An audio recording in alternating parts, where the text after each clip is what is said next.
Ya está. Bueno, chicos, hoy día vamos a avanzar infecciones del tracto respiratorio inferior. O sea, en la anterior clase hemos avanzado las infecciones del tracto respiratorio superior, donde dimos énfasis a la faringitis. Entonces, ahora vamos a avanzar infecciones de vías aéreas bajas, es decir, pulmones, tráquea, bronquios, y vamos a dar especial énfasis en infección pulmonar, o sea, las neumonías. ¿Ya? Los objetivos, por favor. Estos son los objetivos que ustedes deben aprender al salir de la clase. O sea, esto es lo que ustedes tienen que saber. Entonces, el que no sabe esto quiere decir que asistió en vano a la clase. Deben aprender a identificar los microorganismos de la microbiota de las vías aéreas inferiores.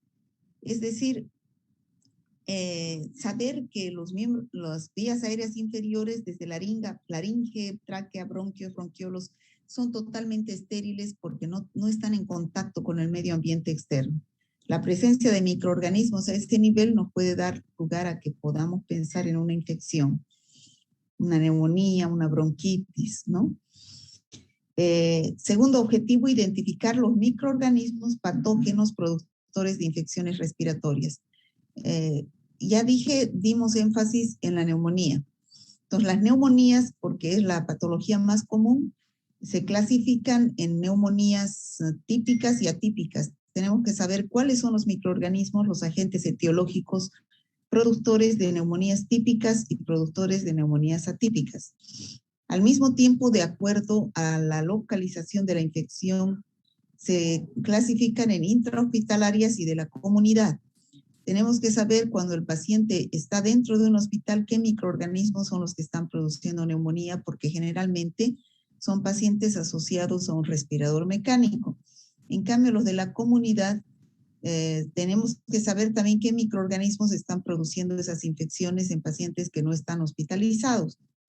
Y también las neumonías en agudas y crónicas. Entonces, debemos saber qué agentes etiológicos debemos buscar cuando el curso es agudo y también cuando es crónico. Tercer objetivo, conocer las condiciones de toma de muestras. Es decir, hay muestras que hay casos en que nosotros le tenemos que decir al paciente lleve su muestra de esputo al laboratorio.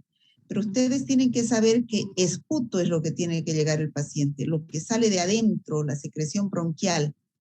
Bien tienen que recalcarle al paciente que no tiene que llevar saliva, porque la saliva es una muestra que proviene de la boca y la infección que nos interesa no está en la boca, está en vías aéreas inferiores. Entonces nos interesa la muestra del lugar de la infección.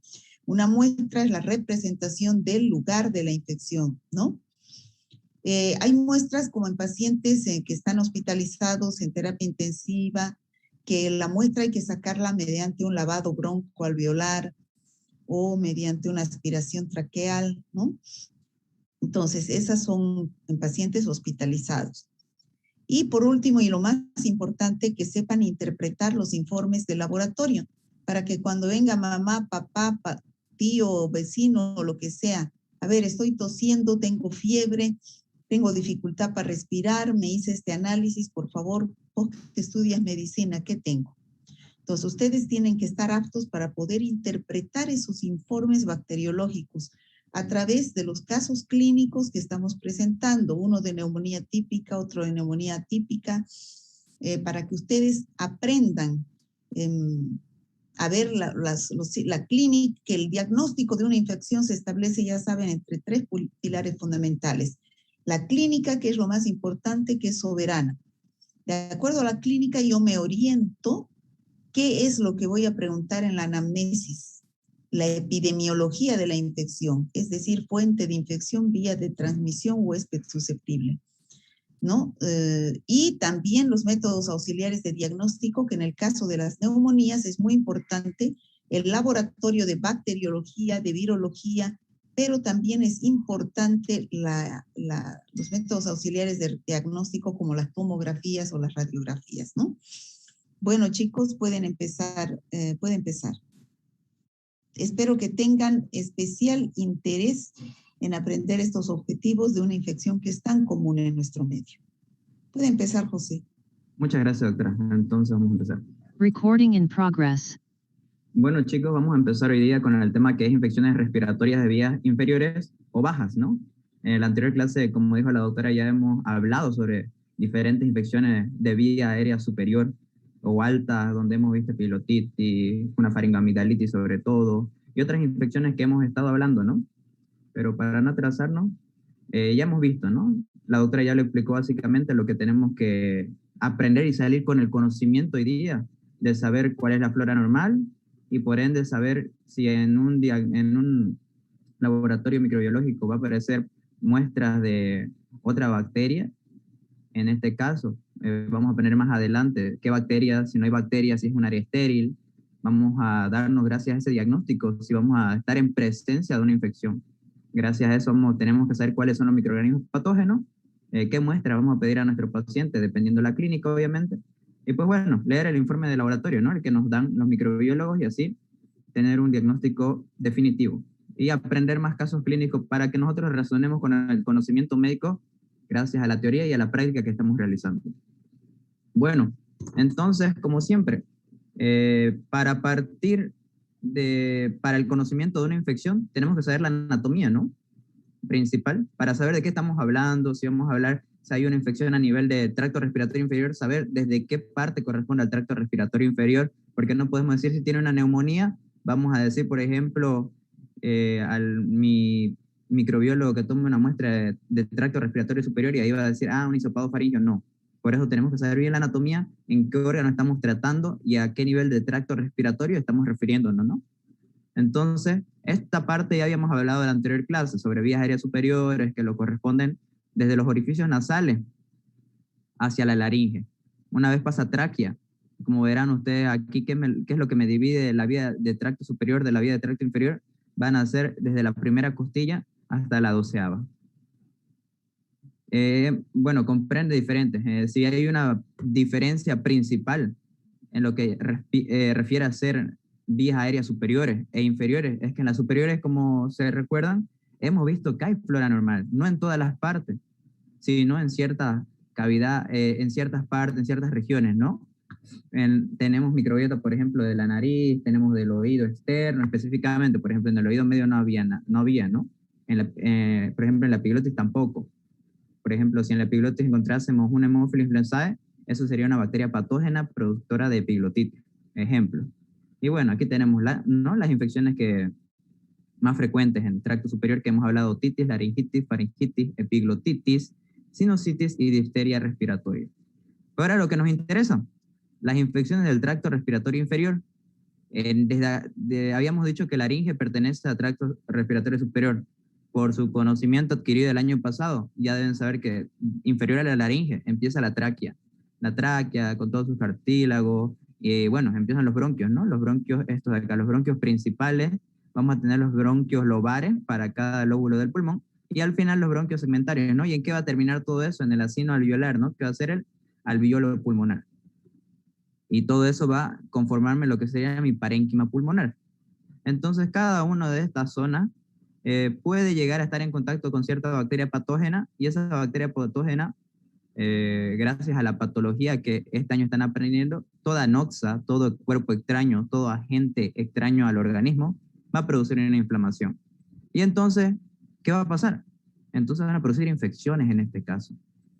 Va a depender mucho del microorganismo que la cause. Puede ser de etiología viral, de etiología bacteriana, de etiología fúngica, o en todo caso de etiología parasitaria, ¿no? Pero en este caso vamos a hablar sobre bacterias, virus, parásitos y demás. Va a depender mucho del tipo de neumonía que estamos tratando, ¿no? Pueden producir neumonía, puede producir bronquitis, traqueitis, bronquiolitis, ¿no? Como se darán cuenta, la mayoría termina en itis, que va a ser la inflamación, la característica. Y la neumonía vamos a hablar más adelante por qué no termina en itis, ¿no? Pero antes de seguir, aquí hay algo importante que tienen que saber. Todos nosotros sabemos que nuestras vías respiratorias en general empieza desde la nariz, como dice acá, y va a terminar en lo que serían los alvéolos pulmonares, que es la unidad funcional de lo que viene a ser el sistema respiratorio. Pero también, al igual que en el tracto digestivo, tiene sus glándulas anexas, ¿no? Así como ser el hígado, ser el vaso, el páncreas, glándulas salivales. Acá también tenemos ciertas glándulas anexas, ¿no? Vamos a tener pero más que decir glándulas anexas, nosotros le llamamos los mecanismos de protección del tracto respiratorio. Si se acordarán, por histología, a nivel de todo el tracto respiratorio, nosotros tenemos un epitelio muy característico, que es el epitelio cilíndrico pseudoestratificado con células caliciformes, ¿no? Y ese epitelio así se ha denominado no porque el histólogo que nos quería, el histólogo Ross nos quería complicar la vida, no, porque gracias a ese nombre se nos viene a la mente cómo va a estar compuesto.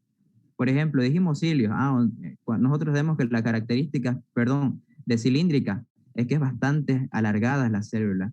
Y dijimos que es ciliar, ¿no? Entonces nos vamos a referir a una célula que va a estar continuidad con más células, ¿no? Más células y más células vamos a tener. Y en su pico, en su ápice, va a tener cilios. Cilios y más cilios y más cilios, ¿no? Y también como otras son las famosas también cilíndricas, pero estas van a ser productoras de moco, de mucus, por eso denominadas células caliciformes. Es un mecanismo de protección, chicos. Se los he nombrado en la anterior clase y ahora se las vuelvo a repetir. Ustedes saben que una bacteria puede ser por vía inhalatoria, que se la denomina por aerosoles, o puede ser por vía aspirativa, oral. Puede entrar por cualquiera de las dos vías. Mayormente, en el caso de la neumonía, es inhalatoria, porque han visto que en el coronavirus, en las bacterias, una bacteria que tenga menos de 5 nanómetros de tamaño puede estar bastante tiempo en el aire. Por eso la norma de bioseguridad. Pero imaginémonos que estamos en contacto con una persona con neumonía, tosió, una neumonía bacteriana, digamos, ha tosido. Y estamos en ese ambiente, ¿no? Entonces va a pasar mi querido microorganismo, pasa por los senos paranasales. En los senos paranasales, por ejemplo, también tenemos mucus, ¿no? Ahí es donde se va a adherir y no debería pasar. Pero imaginémonos que es un inmunodeprimido nuestro paciente, y pues bueno, no tiene buenas barreras de protección. Pasa la tráquea, y bueno, aquí ya sigue el epitelio respiratorio. Y ahí, si es que tuviera un buen mecanismo de protección respiratorio, se adhiere a lo que serían los cilios, ¿no? Aquí se va a mantener. Aquí imagínense que, o sea, la atrapó. Aquí imaginemos que es mi Streptococcus pneumoniae, lo atrapó. Entonces no lo va a dejar que siga bajando, porque ¿qué quiere hacer? Va a bajar hasta llegar a los alvéolos pulmonares y producir una neumonía. O puede llegar a los bronquios, a la tráquea, perdón, y va a una traqueitis. O puede llegar a los bronquios y una bronquiolitis. Pero eso no va a suceder en las personas que tienen una buena inmunidad, una buena protección. Entonces, se va a adherir a los cilios y estos cilios van a estar llenándolo de moco, de moco, de moco, de moco, de moco, lo llena, lo llena, lo llena. Entonces ya su virulencia va a bajar, su patogenicidad va a bajar y lo va a hacer subir, porque los cilios van a ir arrastrándolo en forma, así como cuando el caballo con un lazo, así lo van a ir arrastrando a la bacteria. Ahí. Lo van a hacer subir, subir, subir, subir, subir. Se va a ir al esófago. Y bueno, en el esófago, del esófago, ¿qué sigue? El estómago, ¿no? Y en el estómago van a morir porque es ácido clorhídrico. Esta bacteria, por ejemplo, el Streptococcus pneumoniae, no es una bacteria acidófila. Entonces va a morir. Son unos mecanismos intrínsecos del cuerpo que tenemos nosotros y la van a matar. O en todo caso, va a subir la bacteria, en moco se va a llegar a la nariz y pues bueno, con un papelito nos limpiamos y a la basura, ¿no? Son mecanismos de protección que tenemos el humano. Pero bueno, en un inmunodeprimido, en un alcohólico, en un drogadicto, por tanta vía inhalatoria, ¿no? Drogadicto va a fallar esa protección. Por la edad, por la vejez, también falla. Son tantos factores patológicos y factores fisiológicos del humano. Eso es una introducción para ir conociendo, ¿no? Y bueno, tanto hablamos de infecciones, pero hay que saber qué es una infección. Va a ser la entrada del microorganismo, el establecimiento en dónde, en mi paciente susceptible y la multiplicación en el mismo, de las bacterias en la superficie o en el interior del cuerpo. En la superficie, puede ser en la piel, puede ser en el interior del cuerpo, en diferentes órganos que tenemos, ¿no? Puede haber en el vaso, en el estómago, cosa que hay bacterias, ya hemos avanzado en teoría, con la doctora la han aprendido bastante bien, bacterias saprófitas y bacterias patógenas y las bacterias oportunistas. Va a depender factores diferentes de qué tanta es la patogenicidad de la bacteria, de los mecanismos del humano, del paciente. Y eso va a depender de muchos más factores, de la nutrición, de mucha epidemiología que vamos a ir aprendiendo, ¿no? Bueno, este es un esquemita que le coloqué una fotito bien bonita para saber mayormente, con esto vamos a empezar lo que viene a ser el tratado de las neumonías, ¿no? Por ejemplo, el Streptococcus pneumoniae, vamos a ir hablando más adelante, que es uno de los principales causadores de las neumonías adquiridas en la comunidad, o sea, en el ambiente que nosotros vivimos, ¿no? En la ciudad, en la parte rural, adquirida en la comunidad. Una comunidad, un conjunto de personas, ¿no? Pero bueno, esto ya lo han avanzado y no nos vamos a quedar bastante tiempo acá. Esto es, pero para recordar, ¿no? Estreptococo. ¿Cómo se definían los estreptococos? Son cocos en cadenas y en parejas, pero afilados, uno tras otro, tras otro. Eso era, en filita india, como se lo diría. Y bueno, gracias a los reactivos de catalasa, por ejemplo, en este caso, los estreptococos son catalasa negativo, mientras que los estafilococos son catalasa positivo. Y específicamente a mí me interesa saber sobre el Streptococcus pneumoniae. Este va a ser sensible a optoquina. Si es sensible a optoquina, va a ser, el microbiólogo se va a dar cuenta que es una Streptococcus pneumoniae con el conocimiento que ha adquirido, ¿no? Pero todo esto, ¿dónde se lleva? Como habíamos dicho, se lo lleva a cabo en el agar sangre, que es más sensible, es específico para estos tipos de microorganismos. También vamos a tener diferentes, ¿no? Hemólisis completa beta, estos son los que en el agar vamos a ver que todo se hemoliza, la ausencia de hemólisis en el gamma, y bueno, hemólisis parcial, ¿no? En la Streptococcus pneumoniae que va a tener una hemólisis ni tan completa, pero tampoco ni tan fallida, ¿no? Vamos a encontrar eso. Entonces, la introducción para empezar con las infecciones de tracto respiratorio bajo. Las infecciones del tracto respiratorio inferior son de las más frecuentes, tanto entre las adquiridas en el ambiente comunitario, que son las famosas NAC, las neumonías adquiridas en la comunidad, y las que son adquiridas en el medio nosocomial, ¿no? Las neumonías intrahospitalarias. Neumonías intrahospitalarias o neumonías nosocomiales también. Van a ser diferentes. Los agentes bacterianos pueden variar siempre, ¿no? Porque mayormente la neumonía adquirida en la comunidad, si bien no es un cuadro severo y no se lo trata a tiempo, sí puede llegar a ser bastante severo con una inmunidad baja y vamos a tener que ser internados, ¿no? Por ejemplo, las neumonías adquiridas en la comunidad, si es fácilmente tratado, puede ser un tratamiento ambulatorio. Pero mayormente, ¿cuál es la diferencia con las neumonías intrahospitalarias?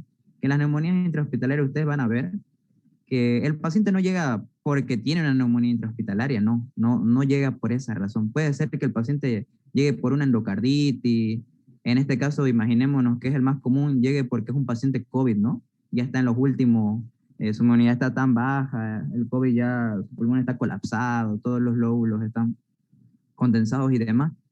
Y pues bueno, si se da algo cuando llegan a UTI, que es la unidad de terapia intensiva de los pacientes COVID, se los intuba, ¿no?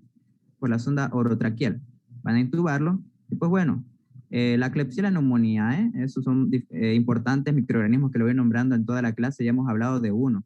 Neumonía adquirida en la comunidad, Streptococcus pneumoniae, uno de los principales bacterias. Por ejemplo, en una neumonía intrahospitalaria puede ser, y es el más común, una Klebsiella pneumoniae. Una Klebsiella pneumoniae. Y esta Klebsiella pneumoniae es una bacteria que está tan apegada a instrumentos que no son bien esterilizados. Y eso va a depender mucho también de la bioseguridad, de la limpieza, de la esterilización, de la desinfección, de diferentes instrumentos quirúrgicos que en el hospital ocupan. En este caso, un respirador mecánico, ¿no? Para un mecanismo para que lo intuben, en este caso. Puede ser que es como en los hospitales, sobre todo en los hospitales públicos, no es como que el respirador es, digamos, no es desechable, ¿no? Pero tiene que ser esterilizado bastante bien. Pero imaginémonos que justamente no fue esterilizado un 100%, sino un 90, 85%, y justamente esa partecita que no se esterilizó estaba impregnada de lo que vendría a ser la Klebsiella pneumoniae. Y pues bueno, se lo intuba al paciente y vemos que alrededor de 48 horas a 10 días ha empeorado el cuadro. Y no es que haya sido el COVID, sino que también hay una coinfección por Klebsiella pneumoniae. Eso puede pasar en COVID, ¿no? También puede pasar en el caso de una endocarditis, puede pasar en el caso, cualquier caso en pacientes diabéticos internados porque la inmunidad está baja y están expuestos a diferentes instrumentos que no están bien esterilizados. Gracias a ese conocimiento que ustedes han adquirido en los anteriores temas de esterilización, desinfección, ya saben cómo deben tratarlo, ¿no? Entonces, tenemos una bonita clasificación, que en su guía se la nombra. Hay dos clasificaciones, según la clase de microorganismo y según su especificidad. Según la clase de microorganismo, podemos dividirla, porque cuando hablamos de microorganismo, algunas veces cometemos el error, sé que nos encanta la bacteriología, pero cometemos el error de que nos decimos microorganismos y pensamos bacteria, no. Cuando decimos microorganismos nos referimos a unos agentes biológicos bastantes del mundo entero que están en ambiente con nosotros. Y el nombre lo dice, microorganismos son organismos de vida pequeños, diminutos, que no se lo logra ver fácilmente al ojo del humano. Para eso también necesitamos los microscopios, ¿no? Entonces, ¿cuáles pueden ser? Un microorganismo puede tener una etiología bacteriana, puede tener una etiología viral, parasitaria o fúngica. Ejemplos claros, en la bacteriana lo que estamos hablando, ¿no? En una NAC, neumonía adquirida en la comunidad, es más común encontrar un neumococo, un Streptococcus pneumoniae, su nombre original.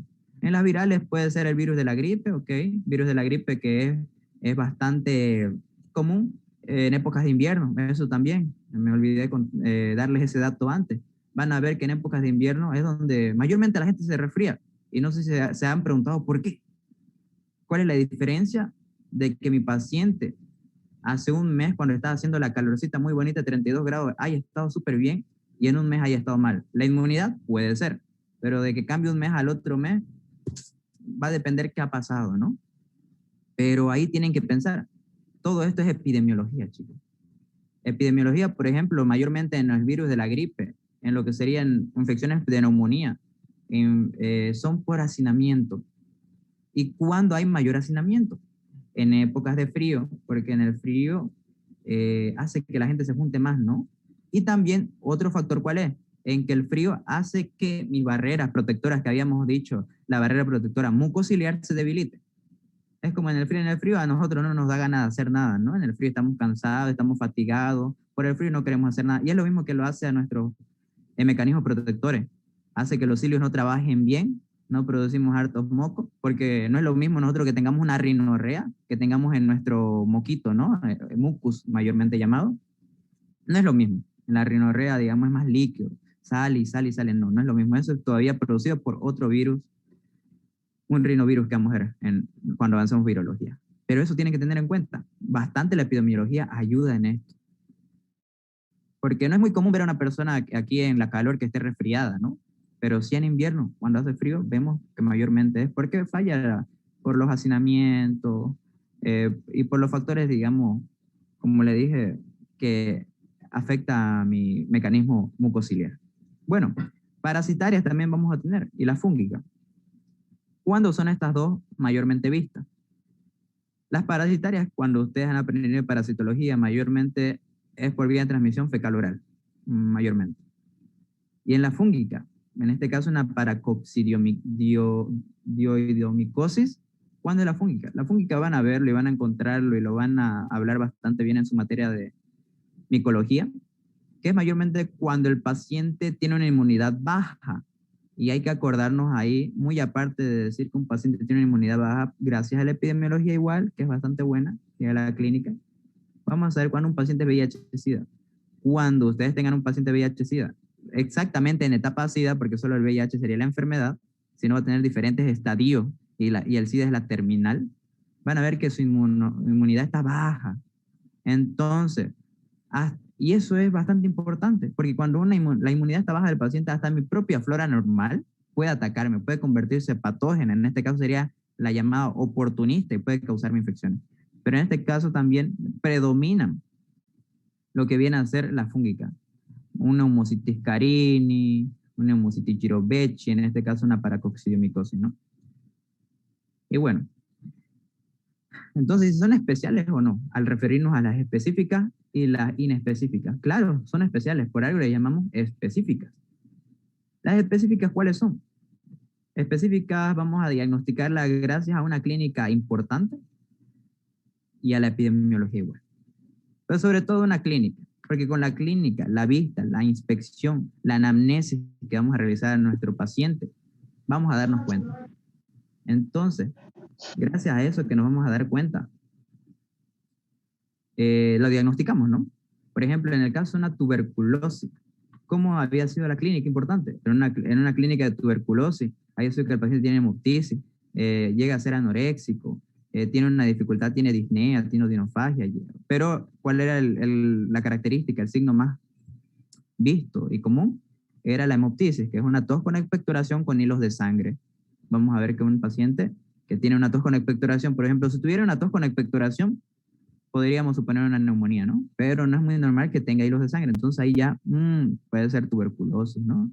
Después tenemos otro, que vendría a ser la tos convulsa o tos ferrina o la llamada coqueluche, que es producida por la Bordetella pertussis. En su propio nombre dice, si bien este tipo de infección respiratoria no va a ser con una expectoración, va a ser una tos convulsa, o sea, como si estuviera hasta dando convulsiones. Por eso el nombre, una tos ferrina, así como en malos términos hablado, una tos de perro, así súper fuerte es la tos, es bastante común, bastante seguida, la tos cada rato está tosiendo, tosiendo, tosiendo y es fuerte, es abrupta. Y bueno, tenemos la difteria, ¿no? La difteria también es otra infección que hemos visto por el Corynebacterium difteriae, que me va a producir una obstrucción respiratoria. Una obstrucción respiratoria y vamos a darnos cuenta por la placa gris marrón, ¿no? A nivel de la orofaringe, vamos a darnos cuenta. Y son específicas, porque tienen signos específicos. Y bueno, en este caso, miren, aquí está bonito, en una plaquita de lo que vendría a ser Mycobacterium tuberculosis, constricción de Ciel-Nielsen, la Bordetella pertussis, y lo que viene a ser Corynebacterium difteriae. Y las inespecíficas son varias. Las inespecíficas van a llegar a ser Staphylococcus aureus, pues un Streptococcus mutans y diferentes bacterias que no son bastante específicas, que pueden ser secundarias a una bacteriemia, pueden ser. Y bueno, también se la divide de acuerdo a su localización, como habíamos hablado y al principio la doctora les nombró. Pueden ser altas, cuales ya hemos avanzado en la anterior clase. En el más caso común que hemos visto es una faringoamigdalitis, faringitis de igual manera. Y las bajas, ¿cuáles son comunes? Neumonía. ¿Y por qué nos vamos a referir mucho a estas dos patologías, dos infecciones más importantes? Porque es lo que ustedes como médicos, hasta aunque sea siendo un médico de consultorio, de consulta externa, un médico general, va a atender todos los días una faringitis, una neumonía. Aquí preguntarles a cada uno nos tardaríamos horas preguntándoles uno por uno quién no ha tenido faringitis, digamos. Neumonía maltratada va a ser secundaria una faringitis porque la bacteria se va diseminando, ¿no? Pero todos aquí hemos tenido una faringitis, todos hemos tenido las amígdalas inflamadas y hasta algunas veces nuestras madres, yo me acuerdo, el simple hecho como decían, la faringitis se produce solo porque la amígdala se inflama, ese conocimiento escaso, digamos. Y decían, ya, ¿cuál es la solución? Extirpar las amígdalas, pero no, también extirpar las amígdalas es malo. Ustedes por histología saben que las amígdalas también tienen bastante tejido linfático y pues bueno, es un protector, ¿no? También, por algo también ahí, mejor, ¿saben qué hacen las amígdalas? Es bastante importante, eso que sepan también. Las amígdalas las aísla la infección para que no se disemine. Es por eso que es importante. No es porque, no sé, ustedes quizás piensen que la bacteria es directamente ataca a la amígdala, ¿no? Sino que la detiene, para que no se disemine. Si no, no tuviéramos las amígdalas directamente fácil, se diseminaría más rápido, porque extirpando las amígdalas disminuye la inmunidad. Quizá la bacteria no se adhiera ahí y va a tardarse, quién sabe, la suerte que se haya del ácido clorhídrico del estómago, pero no. Va a depender mucho de los factores, ¿no? Bueno, tenemos, ya aquí vamos empezando con las preguntas, ¿no? Así que espero su participación. Completa el siguiente esquema, ¿no? Es de la flora normal de las vías aéreas inferiores. Nosotros habíamos visto en la anterior clase que a nivel de la orofaringe, ¿no? Tenemos, a nivel de la boca, tenemos flora, es normal. Eran los Staphylococcus aureus, el Streptococcus viridans, teníamos a las Neisseria, a la Haemophilus influenzae y hasta un Streptococcus pneumoniae como flora de la vía aérea superior. Pero ahora yo les pregunto, que seguro han investigado, a nivel del pulmón, de la tráquea y de los bronquios, ¿tenemos nosotros flora normal o cómo es? No es estéril. No, es estéril. Son Ok, estériles.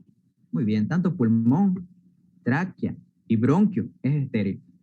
Si nosotros hiciéramos, como nos nombró, gracias doctora, a un lavado bronquialveolar, un aspirado alveolar, y encontramos presencia de bacterias, pues bueno, no es normal, ¿no?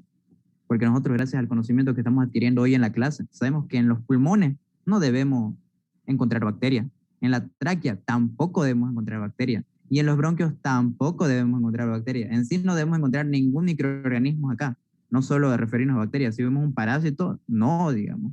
Si, bueno, si bien no es fácil identificar virus, pero igual no debería ser normal, ¿no? Y en el caso de un hongo tampoco, porque son áreas estériles. Estos se refieren a órganos internos a todo nivel torácico. En estos no. Habíamos visto, como les dije, en la orofaringe sí, y en lo que sería oído externo también. Y bueno, aquí está, para ir empezando con el tema, ¿no? Y saber sobre las diferentes neumonías. ¿Qué es la neumonía? Porque no dice neumonitis, ¿no? Así que ustedes dirán que es la inflamación del neumonio, no. La neumonía es un síndrome, chicos, un síndrome. Un síndrome van a aprender que es un conjunto de signos y síntomas. Va a ser un conjunto de signos y síntomas caracterizados en el parénquima pulmonar de condensación que origina inflamación de sacos aéreos, los alveolos, en ambos pulmones, o puede ser en uno, a causa de una infección. Muy bien. La neumonía, ¿a quién ataca? Ataca al alveolo pulmonar, a lo que sean los sacos aéreos, esos sacos que cuando expiramos se inflan, inspiramos, se enflaquecen, ¿no? Y botan todo el aire. A eso nos vamos a referir. Y el parénquima pulmonar va a ser todo, va a ser todo el pulmón, comprendido entre los lóbulos hasta lo más diminuto que vienen a ser los alveolos pulmonares. Y pues bueno, ¿qué pasa? Ustedes ya saben, en patología no nos vamos a tardar mucho ahí, ¿no? Pero para repasar, ¿no? Ya saben que cualquier noxa, cualquier agente exógeno y no es intrínseco y lo reconoce como enemigo el cuerpo, en pocas palabras, va a producir inflamación. Porque la inflamación no es mala. Todos piensan que cuando tenemos un esguince, nuestra piel se hace gruesa, edema, llena de líquido, ¿no? Piensan que es malo, pero no. Nuestro cuerpo, ¿qué está haciendo? Está preveniendo que esta infección no se disemine. Porque si no pasaría la inflamación, ¿qué va a pasar? Bueno, ya la bacteria dice, no, este paciente está inmunodeprimido, no tiene los diferentes, las quimiosinas, las citoquinas, los vasoactivos, no tienen nada, entonces voy a diseminarme en todo el cuerpo, va a la sangre, y imagínense, están a nivel de los pulmones, a nivel de lo que sería la conexión alveolo capilar, ¿no? Y ahí se disemina la sangre. Y después, ¿qué va a pasar? Una bacteriemia y al final una sepsis, un fallo multiorgánico en diferentes órganos que ustedes pueden verlo. Fácil. Pero gracias a la inflamación es que aísla esta bacteria. La aísla, pero no por mucho tiempo, ¿no? Va a depender también mucho de la inmunidad del paciente. Va a depender de la inmunidad del paciente y pues bueno, ahí es donde el médico lo trata, va a tener un diagnóstico presuntivo y va a enviar al laboratorio qué es lo que, una sospecha, ¿no? Y al final ya va a empezar con la terapia de antibióticos. Ya saben todo el paso largo, pero resumiéndolo en eso. Bueno, entonces la fisiopatología, para empezar de una vez, a tratar las neumonías agudas, las crónicas y demás. Aquí súper rápido es lo que hemos hablado alrededor de la clase. Va a haber una colonización de bacterias, ¿no? La colonización de bacterias patógenas específicamente, no saprófitas, en todo el tracto respiratorio superior, pero va a diseminarse porque va a depender de muchos factores, ¿no? Puede ser en la orofaringe, puede ser en la nasofaringe, o también puede ser en canal del parto. Vamos a hablar de diferentes bacterias que pueden ocasionar esto, ¿no? Va a depender mucho, va a depender de la virulencia del patógeno, de la bacteria, ¿no? Si la bacteria no me produce tanta patogenicidad, tanto daño a mi cuerpo, no va a ser tan grave esta infección, ¿no? Va a poder nuestro organismo atacarlo tranquilamente, ¿no? Porque va a crear bueno, no una resistencia, pero va a crear una defensa específica contra esta bacteria. Y ahí es donde todo el mundo dice, ¿no? Cuando una persona, ustedes nuevos en la U, ¿no? Van a comer una salchipapa fuera de la U y la primera vez le provoca una disentería grave, una diarrea grave, pero después cuando comen la siguiente vez ya no le produce nada. Es porque su cuerpo va a crear defensa ante esa bacteria, ante ese microorganismo. Y es lo que pasa eso, porque la virulencia va a disminuir. Y esto va a depender mucho también de qué.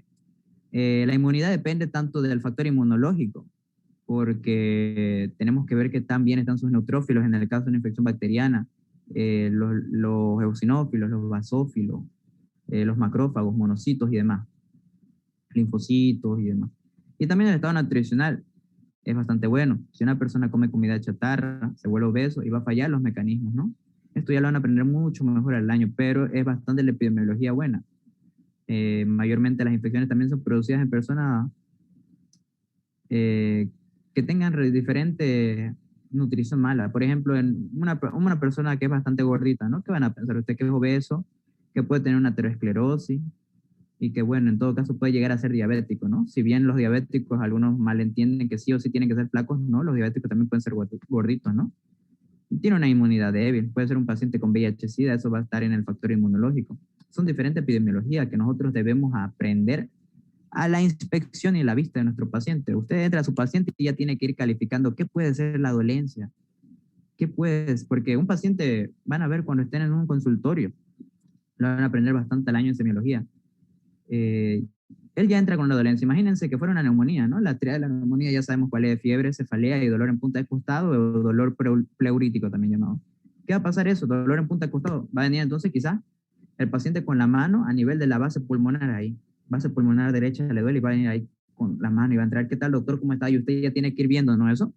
Ah, ya puede ser que este paciente tenga algo en el pulmón, ¿no? Puede ser que tenga, y se toca la espalda, ah, puede ser una infección urinaria, quizás, quién sabe. Y ahí usted ya tiene que dirigir su diagnóstico, dirigir su anamnesis, las preguntas que usted le va a hacer a su paciente respecto a la dolencia que usted ya está viendo que está teniendo. Porque algunas veces el paciente van a ver que no le dice toda la verdad. El paciente algunas veces le dice una escaso información. No porque no sepan, sino algunas veces tienen vergüenza, en otros casos se olvidan el paciente por el nerviosismo que tienen, y diferentes factores. Por eso usted tiene que estar viendo cada paso que realiza su paciente.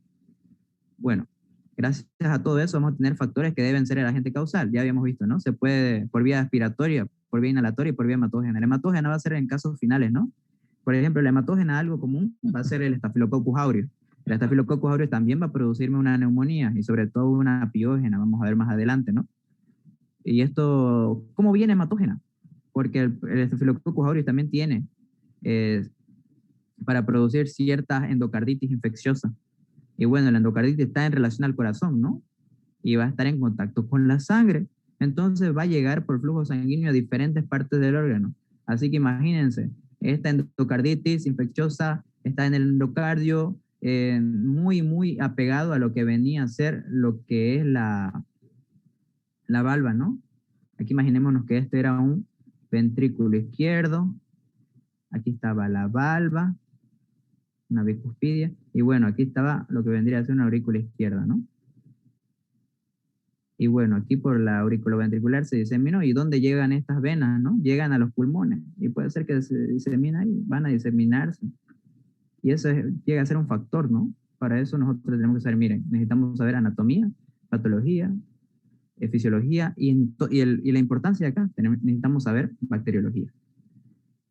Van a llegar hasta los alvéolos, y ahí en los alvéolos va a empezar la inflamación, ¿no? Gracias a quiénes, a los macrófagos y polimorfonucleares, porque es una respuesta inmunitaria. Y bueno, después dan 4 fases.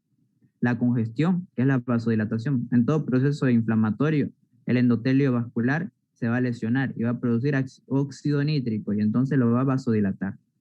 Y tanta sangre, bueno, tanta vasodilatación que hay, va a producir una hepatización roja porque tanta sangre hay. Deposita fibrina, ¿por qué? Por los factores de coagulación en espacios alveolares y extravasación de eritrocitos. La hepatización gris, que es la siguiente a la hepatización roja, porque ya van a empezar a coagular y terminar con la fibrinógena, la fibrina, y las células dañadas van a empezar a degradarse. Y pues bueno, no se degradan así por así, sino va a venir los fagocitos y se la van a comer en los fagolisosomas juntos con las bacterias, y va a terminar ahí el proceso, ¿no? Junto también a la vez con antibióticos, porque hay que ver este lado bastante importante que aprendí en farmacología. Si se dan cuenta, son 2 factores importantes que ustedes tienen que tener en cuenta. Siempre hablamos de la inmunidad, y no es porque yo les canse hablar de inmunidad. La inmunidad va a procurar que esta bacteria no se disemine, o esta infección no se disemine. Porque si es que no hubiera la inflamación y los diferentes agentes inmunitarios, en este caso mayormente una infección bacteriana, polimorfonucleares, más los macrófagos, va a diseminarse, ¿no? Pero si tenemos y eso está en activo, ahí muere. Pero eso no significa que se va a seguir reproduciendo, porque ¿qué hace la bacteria? Se va a ir multiplicando, se va a ir replicando, y ahí es donde entra la función del antibiótico. El antibiótico va a entrar al cuerpo por flujo sanguíneo, va a depender mucho de la semivida y el órgano localizado, tópico si es, pero mayormente la mayoría de los fármacos es a nivel de flujo sanguíneo actúan. En el modelo monocompartimental, como lo llaman, van a aprender al año. Pero, y eso es, el antibiótico va a matar mi bacteria, pero la bacteria que ya ha estado dañando mi tejido, por ejemplo, alveolar, en este caso, lo va a matar mi inmunidad. Por eso siempre está de la manito está la inmunidad, y está lo que vienen a ser los antibióticos. O en todo caso, en cualquier caso de patología, fármaco, antibióticos y demás. En este caso un antibiótico, porque va a tener que matarlo, va a depender mucho si es bactericida. Y hasta eso varía, miren. Si un antibiótico es bacteriostático, no significa que me lo está matando, pero va a estar disminuyendo para que la bacteria no se disemine más. ¿Y quién actúa ahí? La inmunidad. Son dos los factores importantes que ustedes tienen que tener en cuenta. Y bueno, empezamos, ¿no? Con la clasificación de las neumonías. Vamos a tener diferentes, vamos a tener desde neumonías agudas, neumonías crónicas, hasta neumonías que vamos a ver que son más neumonías atípicas, neumonías típicas, típica aguda, típica crónica y demás. Entonces, ¿qué tenemos que saber en una NAC como doctores cuando venga un paciente con fiebre, que es la característica principal, fiebre, cefalea, dolor en punta de costado, tos con expectoración, ¿no? Tos con expectoración, fiebre, perdón, tos con expectoración, fiebre, esa es la tríada, tos con expectoración, fiebre y dolor en punta de costado. Esa es la tríada de la neumonía, específicamente de la neumonía aguda típica. Y ahí, estamos hablando de la neumonía aguda típica, ¿no? Y entonces cuando un paciente venga con esa tríada, ustedes vean que tenga esa clínica de tos con expectoración, fiebre y dolor en punta de costado, lo primero que se nos vendría en mente es el Streptococcus pneumoniae. Es de las agentes causales más comunes en producir este tipo de infecciones. Pero también puede ser una hemofilus influenzae. Pues se acordarán, gracias a la vacuna pentavalente, nosotros también cubrimos a esta bacteria, ¿no? Si bien producimos para una meningitis, una neumonía y demás, también cubre, ¿no? Vamos a cubrir. Así que también eso es importante, ¿no? Preguntar a nuestro paciente si ha sido vacunado contra la vacuna pentavalente y si ha cumplido con todas las dosis, siempre.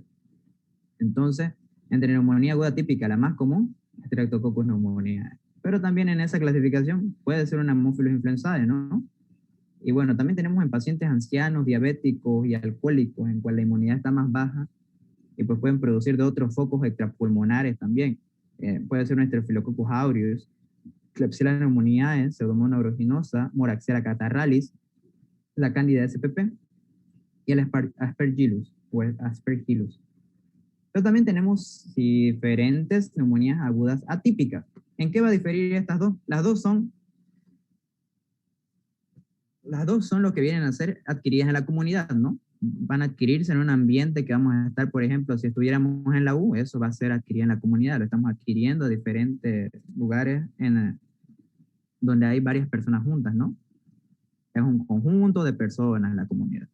Pero esto es atípica, ¿por qué? Porque la sintomatología va a ser muy diferente.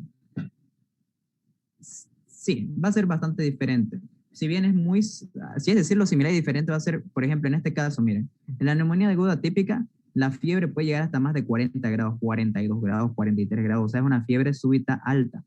Mientras que en la típica, si bien va a tener fiebre, va a ser baja, va a ser una febrícula. Va a tener 38, 38.5, pero no va a superar más. ¿Va a tener una tos con expectoración? No, va a tener una tos seca. Va a tener unos casos quizás sin tos, una tos seca, sin tos, sin expectoración. ¿Va a tener dolor en punta de costado? No, estos pacientes no tienen dolor en punta de costado. Entonces la clínica se nos complica, ¿no? La clínica se nos va a complicar porque si fue una tos seca, no sé, pudiéramos pensar que es una faringitis viral quizás. Entonces se nos va a complicar la clínica. Por eso se la denomina neumonía aguda atípica. Pero eso no deja que sea adquirida en la comunidad. Eso hay que tener bien en cuenta. También tenemos las Mycoplasma pneumoniae, la Clamidia pneumoniae. Por ejemplo, las dos comunes en las neumonías agudas típicas son estas dos. La clamidia y la Mycoplasma pneumoniae. La Mycoplasma un porcentaje más alto que la clamidia. La clamidia mayormente a quienes se le da, por ejemplo, van a aprenderlo más adelante cuando ya lleguen a la familia de las clamidias, que mayormente es en lactantes, y es justamente el nombre que lo dice, porque el nombre es la neumonía bilateral e intersticial del lactante. Así se denomina esa infección. Mientras que la Mycoplasma pneumoniae es neumonía por micoplasma. Ok, pero esta micoplasma mayormente se la da en niños de 3 meses a 5 años. Y eso también hablarle, por epidemiología, lo vamos a ver más adelante, la neumonía por bacteriana, de etiología bacteriana, específicamente de Streptococcus pneumoniae, se lo da en pacientes adultos, Mientras que estas dos son mayormente en jóvenes y en niños. Después tenemos la Legionella pneumófila, ¿no? Neumófila, perdón. La leptospira y bueno, los virus también. Los virus, en el caso más común, en atípicas, puede ser una virus influenza de sincitial respiratorio. Y después tenemos neumonías agudas intrahospitalarias, que son las neumonías nosocomiales, en las que predominan mayormente bacilos gram negativos, como puede ser la Klebsiella pneumoniae, el Acinetobacter y la Pseudomonas aeruginosa. La Klebsiella pneumoniae es la principal causante de neumonías intrahospitalarias, de las neumonías nosocomiales, importante. La Pseudomonas aeruginosa igual. Y hay algo que hay en común entre estas dos, muy aparte de ser bacilo gram negativo, que estas dos son bastante encontradas en hospitales. ¿A causa de qué? A causa de mala o falta de esterilización en diferentes instrumentos quirúrgicos, mayormente en eso. Y bueno, también pueden ser los cocos gram positivos, ¿no? Es lo que les dije, también el Staphylococcus aureus, productores de endocarditis infecciosa. Puede ser que disemine su foco, ¿no? Vino una endocarditis y pues bueno, por el mal tratamiento que ha llegado a tener este paciente, haya diseminado esta infección y haya provocado que llegue a tener una infección, neumonía, ¿no? Una neumonía neumónica. Y ahí está un concepto bastante bonito que lo hallé en un libro, que es cómo se denomina o cómo se clasifica o cuándo decimos nosotros que es una neumonía intrahospitalaria o nosocomial. Se la denomina cuando es aquella neumonía que aparece a partir de las primeras 48 horas de ingreso en un hospital de agudos, o sea, de enfermedades que no son graves, digamos, o hasta 10 días después del alta. Puede aparecer, miren, es interesante este dato, ¿no? El paciente llega a 48 horas de ingreso, quién sabe, puede ingresar por un traumatismo, imagínense, y al final aparezca con un cuadro de neumonía.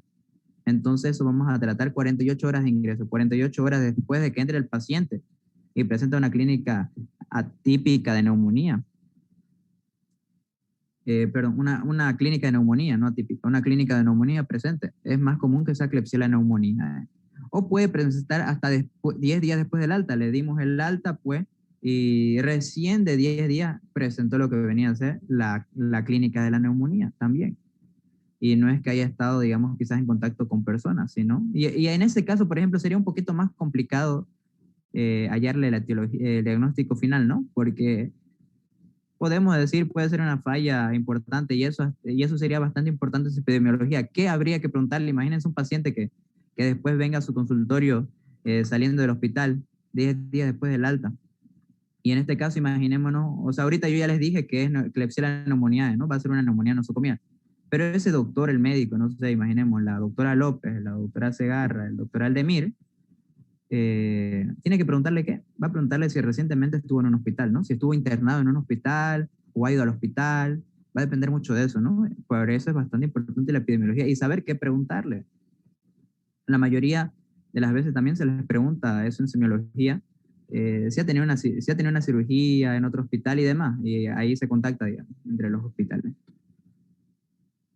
Entonces llegamos a lo que vendría a ser las neumonías crónicas. Las neumonías crónicas, ya una característica importante de esta neumonía es que no aparecen rápida. No, la clínica si bien es tardía, ¿no? Y hasta que tarde la clínica, va a estar más inmune el paciente. La tuberculosis no es tan caracterizada, puede ser que empiece con una tosecita, ¿no? Una tos que va a decir, seguro me resfrié, mañana me recupero. Y va a seguir, al día siguiente puede ser que no tenga tos, en la primera semana no, después sí, después no, después sí, no, y así sucesivamente, como un periodo asintomático, ¿no? Pero cuando ya usted es su paciente, en etapa crónica, tuberculosis, ya vaya a empezar la clínica súper notoria, digamos. Y recién va a empezar con tratamiento. Eso es también parte de del mal hábito del paciente, ¿no? Llegar en etapas finales. Si bien es su culpa porque recién sintió que la tos no paraba, porque llega a una etapa bastante crónica, en tuberculosis crónica, específicamente en etapa crónica, donde no deja de toser. Y la tos va a salir obviamente con sangre, porque este queridísimo micobacterio en tuberculosis ha dañado bastante los pulmones. Llega a que la inflamación de alvéolos a una parte más crónica, ¿no? Llega a que haya una hemorragia. Y en la micosis pulmonar, muy igual que les había nombrado al principio, ¿no? Mayormente cuando ustedes vean enfermedades por hongos, en este caso micosis, es por la inmunodepresión del paciente. Inmunodepresión.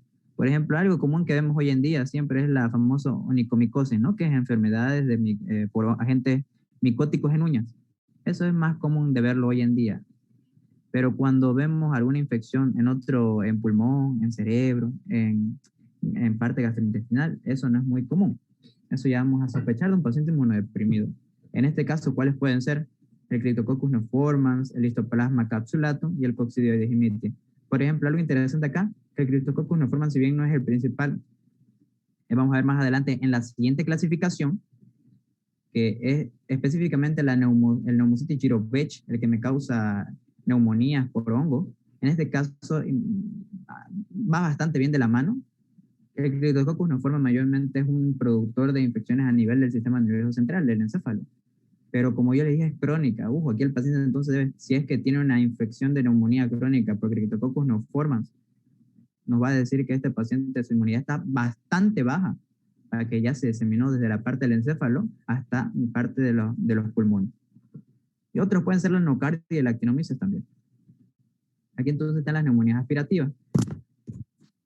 Como habíamos hablado en un principio, hay 3 vías de transmisión bastante importantes: la inspiratoria o la por aerosoles, la aspirativa y la hematógena, ¿no? La hematógena que ya es sobre otros focos y que no son muy comunes. Puede ser extra o intrahospitalaria, y los agentes etiológicos pertenecen a la flora aerobia. Muy bien, ahora les voy a explicar el por qué flora aerobia. En este caso, miren, tenemos el Staphylococcus aureus, al Streptococcus viridans y a diferentes bacilos gram negativos. Va bastante de la mano, chicos. No sé si les coloqué aquí una imagen, no, pero aquí le vamos a aplicar más adelante. Presten mucha atención. Muy aparte de explicarles que la neumonía mayormente se produce por inhalación, por hacinamiento y demás factores epidemiológicos, las neumonías aspirativas en el menos momento indicado ustedes pueden adquirirla. Aspirativa, ¿qué se le viene a la mente? Aspiración, ¿no? Aspiración, pero mayormente la aspirativa es por aspiración de secreciones. Ahora a esto me refiero también, vale decir, en diferentes posiciones que nosotros durmamos, ¿no? Porque ¿qué tenemos en la boca? Tenemos diferentes flora normal. En este caso, por ejemplo, ahí tenemos Staphylococcus aureus, Streptococcus viridans, es flora normal de la boca. Pero, ¿qué va a pasar? Esto, nuestra salivita, ¿dónde se va? Se va al esófago, ¿no? Nuestra saliva no se va a nuestro tracto respiratorio. Por ende, nunca producimos infecciones respiratorias por estos microorganismos, no. Pero cuando hay un aspirado involuntario, puede ser al dormir, porque van a ver al año que al dormir hay diferentes posiciones, la de cúbito prono, la de cúbito ventral. Una importante, por ejemplo, es la famosa de cúbito, lo que vendría a ser la de cúbito dorsal, o la de cúbito también se llama de cúbito supino. ¿Por qué? Porque esa posición es caracterizada porque su espalda está apoyada a la cama, obviamente. Y al estar en esa posición, hace que la lengua se retracte hacia abajo. La lengua va a retractarse hacia abajo. Así es como que tuviéramos aquí una boca, imagínense un esquema, y aquí está la lengua. Y pues el peso de la lengua se va a bajar, ¿no? Va a bajar y va, si bien va a obstruir el flujo del aire, va a estar ahí haciendo que diferentes floras, tanto anaerobia como no va a haber el flujo del aire, las anaerobias van a crecer. Las aerobias también. Y si ustedes se acuerdan, y seguro la doctora se los nombró y espero que se acuerden en lo que es la parte teórica. Por ejemplo, un productor de caries dentales, Streptococcus mutans, ¿no? Y esos son los diferentes productores que me van a adquirir neumonías aspirativas. Un Staphylococcus aureus, porque es flora normal, pero como no es un momento involuntario, puede ser que en medio de mi sueño me trague mi saliva. Y pues bueno, si el Staphylococcus aureus está con una patogenicidad bastante alta, me va a producir una neumonía. El Streptococcus viridans también puede producir una neumonía. Mayormente, según la epidemiología de las neumonías aspirativas, estas bacterias están adheridas entre los espacios interdentales, entre muela y muela, y también entre la placa dental, entre el paladar óseo. Mayormente están ubicadas ahí. Y pues por una aspiración puede ser. Y otro proceso por el cual es una aspiración, ¿cuál también puede ser? En que la inmunidad de ciertas bacilos gram negativos, mayormente los bacilos gram negativos están relacionados con las enterobacterias. Van a aprenderlo bastante bien en el siguiente, cuando den su siguiente parcial, cuando aprendan bacilos gram negativos sobre enterobacterias, Escherichia coli, Salmonella, todas esas son mayormente una flora normal de mi aparato gastrointestinal. Pero imagínense un paciente, mayormente esto sucede en pacientes con edad mayor de 60 años, van fallando diferentes mecanismos. El ácido clorhídrico, como dato general, tiene un pH de 0,8. Pero en las personas mayores, este ácido clorhídrico, pues bueno, llega a aumentar a 4. Entonces está volviendo más básico, ¿no? Entonces, esas bacterias no se sienten a gusto y pues bueno, van a seguir diseminándose y no las van a matar a las otras bacterias. Van a ir diseminándose hacia arriba. Y podemos tener y se pueden ir diseminando hasta llegar al tracto respiratorio, porque ¿qué es lo que nos separa, aparte de la laringe? Nos separa apenas una epiglotis, ¿no? Que va a cerrar y abrir. Las bacterias son vivas y se pasan al tracto respiratorio. Eso es la epidemiología bastante importante por la edad y también por la parte aspirativa. La parte aspirativa va a ser bastante importante, como les dije, cuando una persona duerme o cuando una persona tiene bastantes programas inconscientes, ¿no? Por eso mayormente a las personas intubadas se les administra fármacos como las benzodiazepinas, en este caso los remdesivir, porque hacen que no haya funcionamiento de ningún organismo, ¿no? Porque al hacer eso, hacen que disminuya todos los efectos parasimpáticos del organismo. Y en pocas palabras, ¿qué hace eso? Para que ustedes entiendan, ya van a aprender el año, pero ¿qué es lo que me importa que sepan acá? Que esos fármacos inhiben la secreción de saliva. Entonces saliva no va a haber, la flora va a estar seca y no va a producir microorganismos. Es por esa la función. Entonces, ¿qué tenemos acá? Que es lo que ustedes como conocimiento general deben saber. Que las neumonías aspirativas son las causantes más comunes son el Staphylococcus aureus, el Streptococcus viridans, los bacilos gram negativos y también anaerobia. Pueden ser de los dos tipos, como le dije, los Fusobacterium, los bacteroides SPP y los Peptostreptococcus. La neumonía por aspiración es una infección pulmonar causada por inhalación de secreciones de la boca, el contenido del estómago, como ya les nombré, o ambas cosas. Son los diferentes mecanismos que vamos a encontrar. Aquí para ir dando un resumen de todo lo que hemos hablado, ¿no? En la inhalación también encontramos microorganismos, por ejemplo, menores de 5 micras que pueden permanecer suspendidas en el aire durante mucho tiempo, por eso la bioseguridad del barbijo, ¿no? Y al ser inhaladas en forma de aerosoles, depositarse en los bronquiolos y alvéolos. Entre los microorganismos más atípicos encontramos el Mycoplasma pneumoniae, la Clamidia pneumoniae, la Clamidia psittaci, también produce la fiebre Q, la Coxiella burnetii virus y Mycobacterium tuberculosis, ¿no? Y la Legionella pneumófila. Y el Aspergillus, como último, lo habíamos hablado, está en la guía de la doctora excelente, ¿no? Y en pacientes inmunocomprometidos, ¿cuáles podemos verlo? Vamos a encontrarnos, ¿no?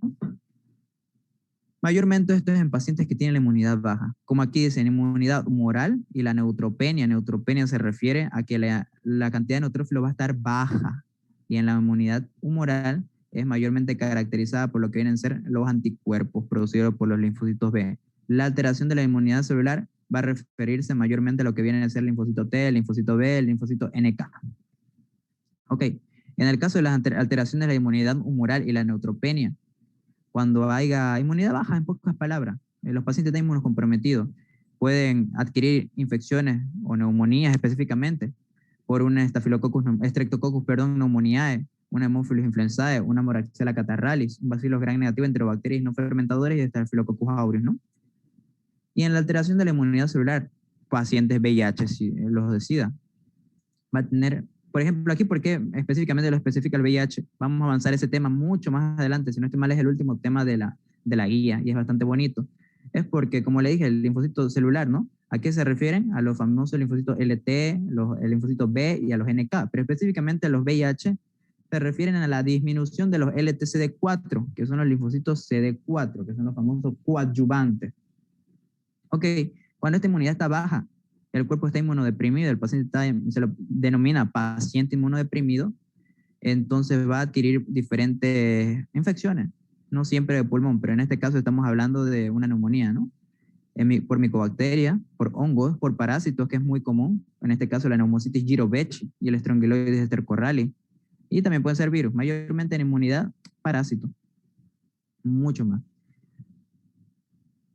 Y aquí que me interesa, miren, porque todos tenemos que todo tiene un porqué, no es memoria, chicos, esto es lógica, tienen que pensar el porqué de todo. Y van a encontrar el año un bonito de qué es la fisiopatología del porqué, pero aquí que me interesa que sepan. Un paciente inmunocomprometido, ¿no? Pero cuando también es un paciente inmunocomprometido, por ejemplo, aquí no me dice en la alteración de la inmunidad humoral y la neutropenia que es causante por pacientes con VIH, ¿no? Así que significa que esto es algo patológico, ¿no? Pero algo fisiológico, ¿cuándo va a ser? En pacientes que están en proceso de un trasplante. de un trasplante. ¿Por qué? Porque ustedes saben que un trasplante, ya sea de riñón, sobre todo, por ejemplo, en los trasplantes de riñón mayormente, se le coloca fármacos inmunodepresores. ¿Por qué? Porque la propia sangre va a destruir, va a provocar hemólisis en este órgano y no va a producir. ¿Por qué? Porque no se acostumbra. Si ustedes, por ejemplo, le colocan a una persona que no lo conocen, que es la primera vez que lo están conociendo, que lo están viendo, ¿no? No van a querer acercarse a ella y hablar. Y es lo mismo que pasa con los órganos. Los glóbulos rojos van, ven cómo está, los linfocitos, dicen, no, este es mi enemigo, entonces yo lo voy a matar, lo voy a destruir. Y eso es lo que hacen los médicos. Le administran fármacos inmunodepresores para que no por malo, sino para que a la primera no lo maten, sino que se acostumbren, que lo dejen, que se ambiente un tiempo y por ende después recién va a producir el buen contacto. Y si al final no se puede, pues bueno, el trasplante no funciona, ¿no? Pero ahí pueden parecer factores secundarios también. ¿Cuáles serían los factores secundarios a una inmunodepresión provocada? Que gracias a la inmunodepresión, nuestra inmunidad humoral, en este caso la neutropenia caracterizada, no va a haber neutrófilos, así que no va a haber un buen ataque ante agentes bacterianos, cualquier agente microbiológico, pero en este caso agentes bacterianos, ¿no? Streptococcus pneumoniae, Haemophilus influenzae, Moraxella, Bacillus y Staphylococcus aureus. Va a ser más predisponente a estos pacientes inmunocomprometidos que los ataques. En este caso, yo hablé de un paciente por trasplante. ¿Pueden haber otros casos? Sí. Y en el caso de la inmunidad celular, mayormente por pacientes con VIH en etapa SIDA. ¿Qué es lo que afecta acá? Entonces le dije, en pocas palabras, en la etapa 1, ¿a quién va a afectar? A los famosos neutrófilos. Y en la inmunidad celular, ¿a quiénes? A los LTCD4, que son los que más atacan, los que más ayudan, perdón. Entonces, eso mayormente son en VIH. Entonces, sigamos. Ok, hay diferentes formas de diseminarse. Aquí les coloco otros cuadritos. Por ejemplo, una diseminación hematógena se produce, por ejemplo, ¿no? Endocarditis en la tricuspidia, ¿no? ¿Eso qué va a pasar? Como les dije, va a pasar en la sangre, va a producir una bacteriemia, puede estar asociado también a catéteres intravenosos, por típicamente un Staphylococcus aureus. La diseminación por antigüedad, esto es rara vez, ¿no? Como dicen, esto es mayormente una infección adyacente. ¿A qué se refiere? A una infección que va a estar muy similar en contacto con nosotros, ¿no? Por ejemplo, una epilotitis puede diseminarse, ¿no? En este caso dice en el mediastino o pared torácica. Y la inoculación directa es mediante la realización de una intubación orotraqueal. En el caso de la Klebsiella pneumoniae puede ser una inoculación directa. ¿Por qué? Porque esta intubación orotraqueal, el ventilador mecánico, puede ser que no esté bien esterilizado. Y las neumonías extrahospitalarias o adquiridas en la comunidad, las famosas NAC, es mayormente predominante, como le dije, en niños menores de 6 meses, más frecuentes en Clamidia trachomatis y el virus respiratorio sincitial. En los comprendidos entre los 6 meses y 5 años, Streptococcus pneumoniae. Entre los 5 y los 18 años, Mycoplasma pneumoniae y en menor medida Clamidia pneumoniae. Entre 5 y 18 años, Mycoplasma pneumoniae. Entre 6 meses a 5 años, Streptococcus pneumoniae. Pero también, después de este parámetro, cuando son adultos, mayormente también el Streptococcus pneumoniae es predominante en causar infecciones de neumonía. Ahora empezamos con ustedes, gracias al conocimiento que hemos adquirido. Caso clínico número 1. Por favor, alguien que lo lea. Yo, sí. Listo, Katia, empecemos. Varón de 44 años, obeso, exadicto a las drogas vía inhalatoria desde hace 10 años y exalcohólico. Reside desde hace un año en un centro de rehabilitación. Acude a urgencias por clínica de 3 días de evolución, de intensa tos con expectoración purulenta, fiebre de 41 centígrados. Horas antes de acudir al hospital, comienza con disnea progresiva y dolor en punta de costado. A la auscultación se encuentra taquicárdico. Se inicia antibioterapia empírica con cefotaxima y levofloxacino 500 miligramos intravenosa cada 12 horas, con el objetivo de cubrir los microorganismos más frecuentes de neumonía de adquisición comunitaria. En la radiografía de tórax inicial se aprecia un infiltrado pulmonar alveolar.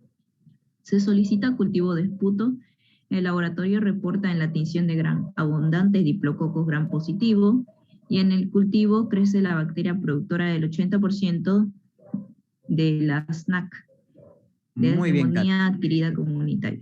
Exacto. Ahorita vamos a empezar a preguntarles, ¿no? Vamos, así que vayan activando sus audios. Primera pregunta, entonces, vamos a ir resolviendo conmigo, ¿no?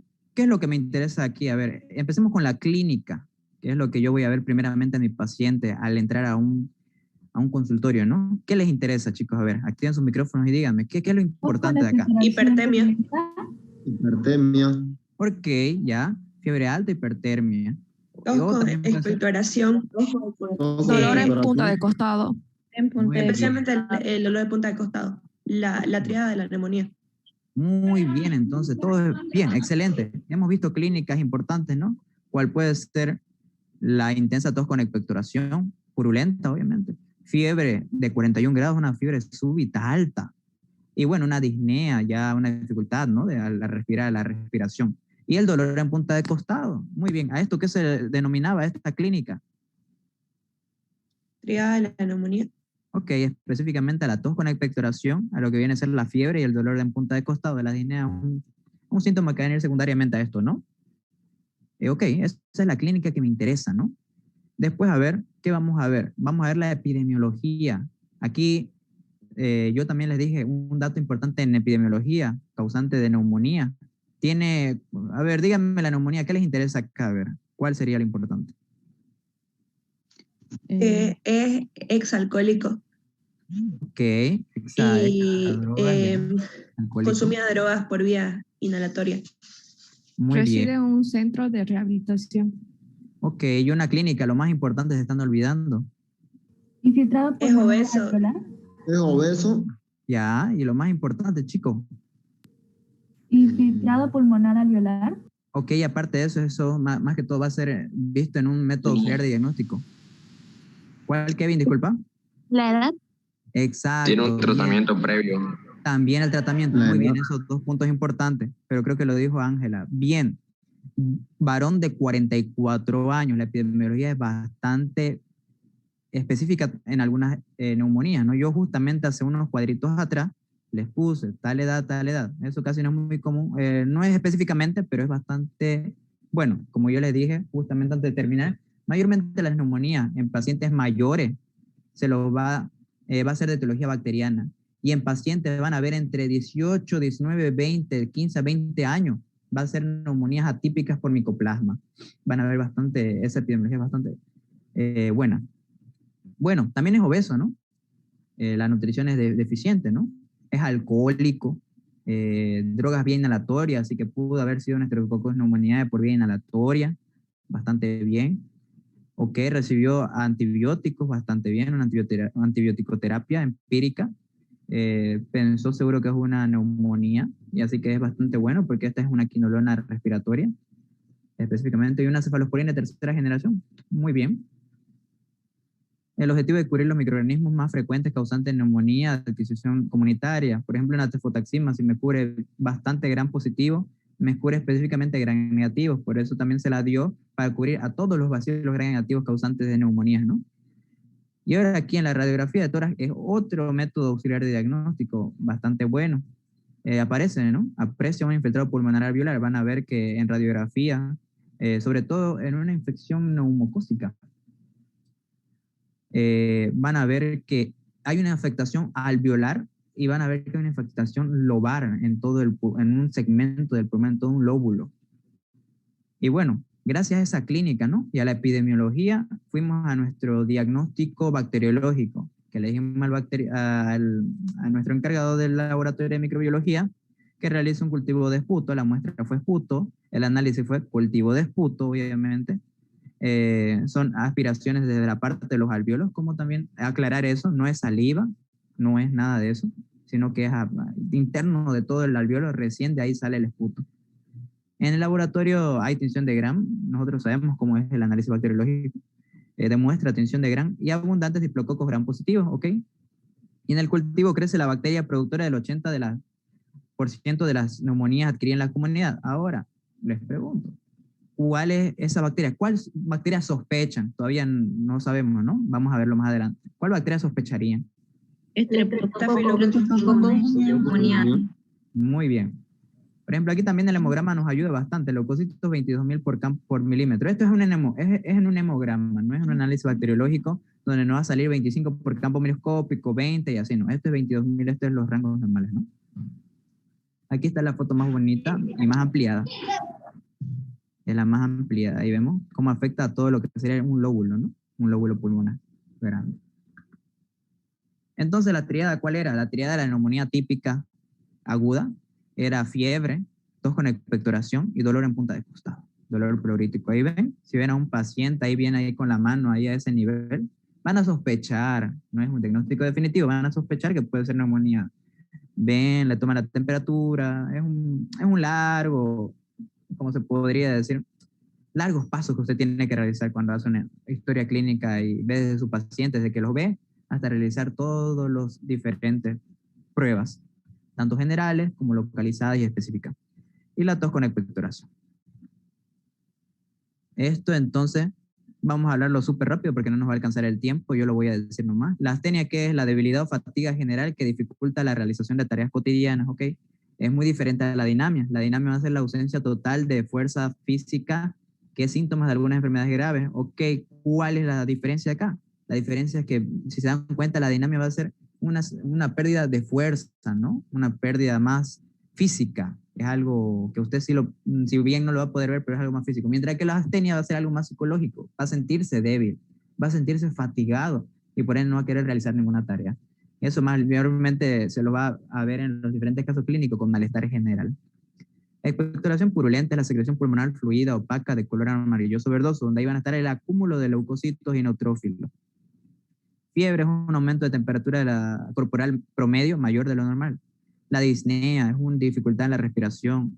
La taquicardia es un aumento de la frecuencia cardíaca. La antibioticoterapia empírica, lo hemos hablado en la anterior clase, es un tratamiento antibiótico en base a la experiencia del médico, que no se lo realiza por más de una sesión, por más de un día.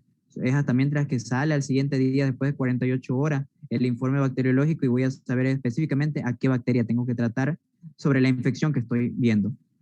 NAC, 3 palabras: neumonía adquirida y comunidad. Va a ser la neumonía adquirida en la comunidad.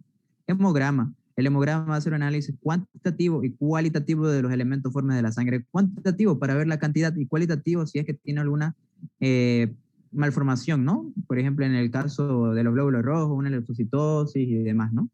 Leucocitosis es el aumento del conteo de leucocitos. Una leucopenia es al revés, ¿no? Es la disminución de leucocitos. El infiltrado pulmonar va a ser la presencia de líquidos en sacos alveolares. La adenomegalia. Megalia es grande, entonces, ¿qué va a hacer? Aumento del tamaño de los ganglios linfáticos. Estertores. Los estertores son sonidos anormales causados por el paso turbulento del aire por las vías aéreas inferiores. ¿Por qué tiene que ser turbulento? Porque hay una disnea, ¿no? Esto va a seguir de la disnea, dificultad, ¿no? Va a haber una dificultad al paso del aire. Y esa turbulento tiene su sonido propio gracias a la ocultación. Entonces empezamos súper rápido. Datos clínicos ya lo habíamos hablado, ¿no? Era la tos con expectoración purulenta, la fiebre de 41 grados, la disnea progresiva, el dolor en punta de costado, el infiltrado pulmonar y alveolar y la taquicardia, aumento de la frecuencia cardíaca. Siempre van a ver que cuando tienen fiebre aumenta la taquicardia y va a aumentar el flujo sanguíneo de todo el cuerpo, va a aumentar frecuencia cardíaca y va a haber escalofríos porque es un buen mecanismo de compensación ante tanta temperatura en el cuerpo. El hemograma, ¿qué nos marcaba? Nos marcaba el hemograma 22.000 milímetros cúbicos leucocitos, ¿no? En leucocitos. La tinción de Gram era diplococos gram positivo, específicamente diplococos. Datos epidemiológicos, ¿cuáles eran estos datos? Era obeso, exadicto a drogas vía inhalatoria, importante, exalcohólico, rehabilitado y el tratamiento previo con cefutaxima y levofloxacina. Ahora esta neumonía, ¿por qué se diseminó tanto? Hay que pensar también esto y eso tienen que saberlo como doctores. Van a aprender el año en fisiopatología y seguro que este año en pato. Exalcohólico, entonces puede ser, imaginemos que tiene una cirrosis hepática o por último una hepatotoxicidad que hace que la mayoría de los factores de coagulación que ayudan a la inflamación no se produzcan. La mayoría van a ver que los factores de coagulación se producen en hígado, específicamente ese famoso factor de Ageman, y van a ver que eso perjudica mi inflamación. Entonces la neumonía se va a seguir diseminando y se va a seguir propagando y se va a hacer más patógena. Análisis bacteriológico de que debe solicitar el cultivo de esputo. ¿Cuál es el diagnóstico presuntivo final, chicos? Neumonía Neumonía. ¿Neumonía qué? típica. Ok, típica aguda específicamente. Neumonía aguda típica. Ok, sigamos. Entonces ahora sí, aquí ya les pregunto, que son diferentes preguntas que no le hemos hablado. La toma de muestra. ¿Cuál va a ser la toma de muestra de una neumonía? Esputo. Muy bien. Es esputo. ¿Cuáles serían algunas condiciones que ustedes recomendarían a su paciente para que tome esta muestra de esputo al día siguiente? Que no sea ayuno, saliva, sino no que la toma secreción antibiótico venga de los pulmones. Ok. Otra. Secreción que venga de los pulmones, ¿alguna otra? No haber tomado antibióticos 24 horas antes. Ok, 24 ya. 24, 48. Enjuague bucal. O enjuague Realizar un bucal. enjuague bucal.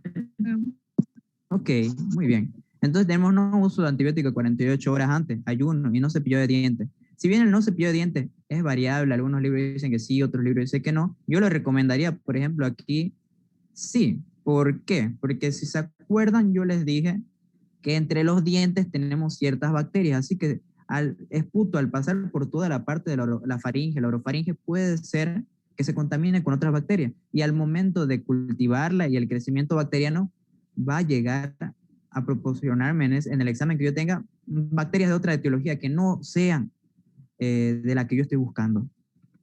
El cuadro ya lo habíamos visto, ¿no? Neumonía aguda típica. Género y especie de la productora de neumonía típica más común. Streptococcus pneumoniae. Muy bien, el género es el Streptococcus. La especie es Pneumoniae. La fuente de infección, ¿cuál fue la fuente de infección? Gotitas de flujo. Muy bien, gotitas de fluye. No sé ayer o cuándo fue la anterior clase de gotitas de saliva. No, chicos, saben que gotitas de saliva no existe. Es gotitas de fluye. Vía de transmisión, ¿cuál sería? Diarrea. Inhalatoria. José, ¿te ¿Sí? puedo hacer una pregunta? Claro. De las más comunes de las bacterias de que da neumonía es Streptococcus pneumoniae, pero considerando que es un exalcohólico, ¿no puede ser Staphylococcus aureus?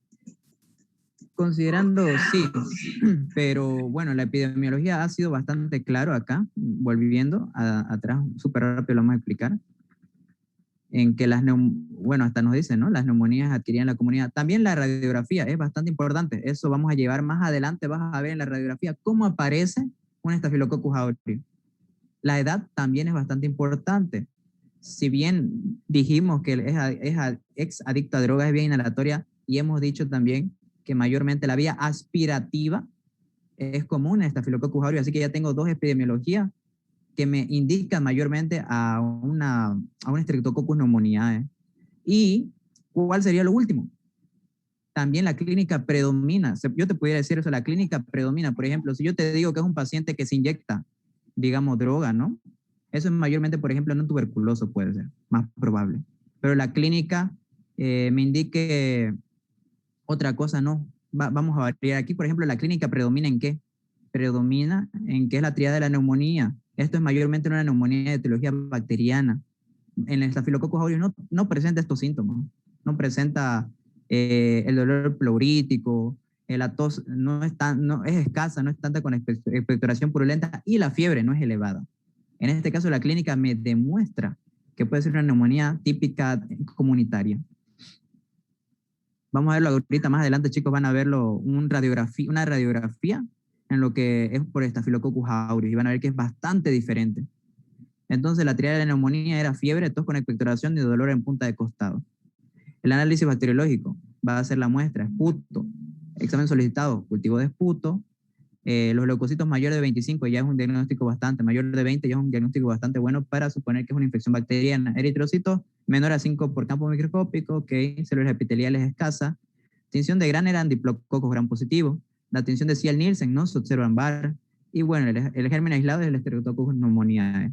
El antibiograma, ¿sensible a qué? A cefalosporinas y a quinolona, y resistente a penicilina, aminoglucósidos y macrólidos. Los macrólidos también pueden ser sensibles, sí, pero la mayoría, y creo que lo puse acá, ahí está, debido a la elevada tasa de resistencia, los macrólidos ya no son tan usables como monoterapia en el tratamiento de infecciones neumocócicas, no, ya no están Pero eso va a variar, como les dije. Por ejemplo, usted tiene que pedir este análisis bacteriológico. Y si en el análisis bacteriológico dice sensible a penicilina, belleza, digamos. Puedo administrarles penicilina, una aminopenicilina. Puedo. Y cefalosporina y quinolona sería mi última opción cuando siempre y sea resistente a peni, a aminoglucósida y a macrólido. Esto va a depender mucho del paciente. Si un paciente nunca tuvo infección y nunca ha tomado antibiótico, es más probable que si tiene una infección por neumonía, le va a ser sensible a la penicilina, ¿no? Porque nunca ha administrado esos antibióticos. Ok, esto lo voy a leer yo rápido, si no, no nos va a alcanzar el tiempo. Así que vayan pensando, vamos a irnos directo a las preguntas. Varón de 19 años de edad, ok, ya la clínica importante de que es 19 años de edad, es universitario, no estaba, nega tabaquismo y toxicomanías, ok. Inició su padecimiento 3 días previos a la consulta, ok. Ya 3 días antes de ir a la consulta ya tenía la clínica, ¿no? Fiebre de 38,9 grados, vieron que el caso estaba más elevada, tenía una hipertermia todavía más intensa, ¿no? Accesos de tos seca, no era tos purulenta, no era tos con secreciones. Hiporexia, tenía bajo de peso, ¿no? No tenía bueno, era bajo peso. Leves molestias osteomusculares, aquí puede ser mialgia y artralgia. Y la fatiga, sin náusea ni vómito. Las evacuaciones intestinales eran normales. No refirió síntomas urinarios. Entonces, descartados infecciones gastrointestinales y descartado infecciones urinarias. Negó cefalea y odinofagia, descartado lo que vendría a ser alguna infección con sistema nervioso central. Se automedicó con paracetamol, seguro pensó que era por algún virus, o bueno, en todo caso, siempre que tenemos fiebre, las personas se autodiagnostican paracetamol. A la exploración física se observó temperatura de 38,3, frecuencia cardíaca elevada de 119 por minuto, frecuencia respiratoria de 18 por minuto, presión arterial de 123/73, 120/80 es la normal, diastólica está un poco disminuido. El peso corporal era bajo para su edad, por eso dice hiporexia, 47,5 kilogramos. El paciente estaba consciente, tranquilo, tenía hiperemia, faringia, sin secreciones. No se observaron adenomegalia en ninguna zona, entonces ya está como que un cuadro atípico de neumonía. Y los campos pulmonares sin estertores y sibilancias o datos de sospecha de condensación pulmonar, ok, ya me va orientando. Se estableció el diagnóstico de faringitis, ya se pensó faringitis, entonces se inició tratamiento con antibiótico betalactámico, una penicilina para, quizás haya pensado en Streptococcus pyogenes y seguro que tenía resistencia, quizás. Después de 72 horas de tratamiento y ante la falta de respuesta al mismo, persiste la tos no productiva, era tos seca, ¿no? Y fiebre, que no era tampoco tan elevada. Se solicitaron estudios paraclínicos y radiografías posteroanterior del tórax. El hemograma era 16,3 gramos de decilitro, el hematocrito 47, leucocitos bajos, neutrófilos medio alto, eosinófilos, monocitos, linfocitos, plaquetas, ¿no? Aquí si hubiera sido, por ejemplo, una viral, mayormente me hubiera dado cuenta que los monocitos hubieran estado altos. Pero los neutrófilos me indican que puede haber un proceso infeccioso bacteriano, ¿no? Un proceso infeccioso bacteriano por los neutrófilos altos, ¿no? Una neutrofilia. Pero la clínica no es específica, es bastante confusa, ¿no? Para un médico. Aunque sea que ya me ha dado la clínica de que no presenta síntomas urinarios, no presenta síntomas gastrointestinales, ¿no? Entonces, los datos clínicos eran fiebre de 38,9 grados, lo que viene a ser acceso de tos seca, hiporexia, leves molestias osteomusculares, fatiga, la frecuencia cardíaca, la respiratoria, presión arterial, el peso corporal, y el paciente, bueno, estaba consciente, eso era bueno. Eso también descarta ciertas infecciones de meningitis, ¿no? Porque eso ya lo vamos a avanzar en meningitis. Cuando tiene una meningitis, tiene una pérdida de conciencia. La hiperemia faringia, por eso se pensó que quizás una faringitis viral, ¿no? Pero lo que le faltaba a esa faringitis era las petequias características en la orofaringe. El hemograma, teníamos 16,3 gramos de decilitro, 47 hematocrito, leucocitos 6.590 y los neutrófilos eran bastante altos. Los linfocitos eran del 22%. Los datos epidemiológicos, era de una edad menor, varón de 19 años, era bajo peso, automedicación con paracetamol. Por ejemplo, aquí llega a ser también otro ejemplo de lo que su compañera nos dijo. Si aquí la clínica no es tan importante, ¿no? Bueno, la clínica es bastante importante, perdón, mil disculpas. La clínica es bastante importante, pero si le hacemos más caso a la epidemiología, yo pensaría que es una tuberculosis, porque en la epidemiología de tuberculosis, tanto con la clínica, me dice que es de bajo peso, es anoréxico, tiene una hiporexia a los pacientes, con lo que viene a ser una tuberculosis. Yo pensaría entonces, puede ser tuberculosis, pero la clínica también me relata otros síntomas que no presenta. Y también habíamos dicho que, por ejemplo, con Mycobacterium tuberculosis entre los 15 a 20 años son epidemiológicamente. Entonces, el diagnóstico presuntivo, ¿qué creen a la clínica ustedes? Neumonía típica Neumonía o típica. Neumonía Neumonía aguda típica. atípica. Ok, bueno, el diagnóstico presuntivo del caso clínico fue una faringitis, porque nos lo dio, ¿no? Pero después, con base en el cuadro clínico y su evolución, además de los hallazgos de laboratorio radiológicos que mostraron de zona infiltrada basal izquierdo, se estableció el diagnóstico de neumonía típica recién. Aquí está, aclararle que puse faringitis, porque el caso ya venía con un diagnóstico presuntivo de faringitis, pero yo no me quedé, yo como médico quise hacer otros métodos auxiliares de diagnóstico. Entonces le tomé una radiografía y me mostró zona de infiltrado basal izquierdo, ¿no? La radiografía en un tuberculoso no presenta esto. Se estableció entonces neumonía típica, se realizó el cambio de esquema antibiótico, amoxifloxacino, con respuesta clínica satisfactoria. Ok, una quinolona, ¿no? Con tratamiento de duración de 10 días y alivio total del cuadro clínico. Ahora la pregunta, ¿por qué el paciente no respondió al tratamiento con el antibiótico betalactámico? porque la amoxicilina, que es betalactámico, su mecanismo actúa frente a la pared celular, y considerando que es una neumonía típica, puede ser un microplasma neumonía y los microplasmas no cuentan con una pared celular. Muy bien, entonces era porque el germen más común causante de neumonías atípicas es el Mycoplasma pneumoniae. Entonces esta bacteria no posee pared celular. Y bueno, eso es un método de resistencia antibacteriana, ¿no? Que altera los sitios de hallazgo o los sitios de acción de los antibióticos. En este caso, alteró no tiene pared celular, no tiene la famosa PBP, que es la proteína fijadora de penicilina, no la tiene, y entonces no va a tener algún efecto el betalactámico. Bueno, teníamos los síntomas de neumonía típica, ¿no? Fiebre, tos con expectoración, dolor en punta de costado, la triada de la neumonía, y también presenta escalofrío. Crepitantes y soplo tubárico, que es la famosa egofonía. También en la parte radiográfica va a presentar un patrón alveolar o lobar, que es en todo un segmento de pulmón. Los principales géneros va a ser el Streptococcus pneumoniae y el Haemophilus influenzae. En la neumonía típica va a ser febrícula, que es baja, tos sin expectoración más tos seca, una hiperemia, por eso se diagnosticó hace rato faringitis, ¿no? Molestias musculares, mialgias, artralgia. Si es que no hubiera buena epidemiología y otra clínica distante, pudiéramos pensar en un Zika, en un dengue, ¿no? Porque es caracterizado con mialgia y artralgia. Cefalea y bueno, el patrón intersticial en la parte radiológica. ¿Quiénes son productores de esto? El Mycoplasma pneumoniae, la Clamidia pneumoniae y la Legionella pneumoniae. Enfermedad de los legionarios causada mayormente por la Legionella pneumófila. Entonces, una neumonía viral para terminar con el tema. ¿Cuál sería, chicos? Alguien, rápido.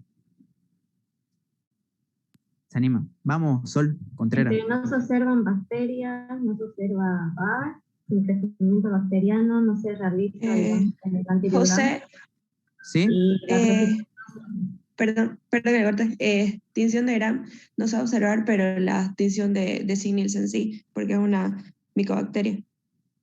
No, específicamente, chicos, hay que leer lo que nos dice acá. Dice, complete cómo sería el resultado del análisis bacteriológico de esputo de un paciente con neumonía de etiología viral. No estamos hablando del anterior caso. Es neumonía viral. No es el anterior caso. Eso fíjense bien lo que dice el enunciado. Y está bien lo que dijo su compañera. No se observan bacterias.